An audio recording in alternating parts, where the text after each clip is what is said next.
Magandang araw po, welcome po sa aking channel, Log9 TV. Nandito po tayo ngayon sa Silang, Cavite kung saan meron po tayong bagong video presentation, mga subdivided farm lots. Ang available lots po ay 1,000 square meters, 2,000 square meters at 3,000 square meters. Ito po yung nasa mataas na lugar. Ang estimated elevation above sea level ay 1,504 feet. Napakatahimik po ng lugar, sariwang hangin at malamig po ang kaya napaganda po nito para sa inyong retirement. Nasa pre-selling stage po tayo kaya binebenta po ito sa murang halaga. 5,000 pesos per square meter. Pwede po itong hulugan o installment.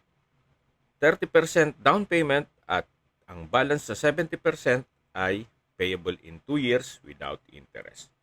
Ang full video po ay mapapanood nyo sa aking YouTube channel na Log9 TV Official. Kung may mga katanungan po kayo, tawag lang po kayo sa aking numero.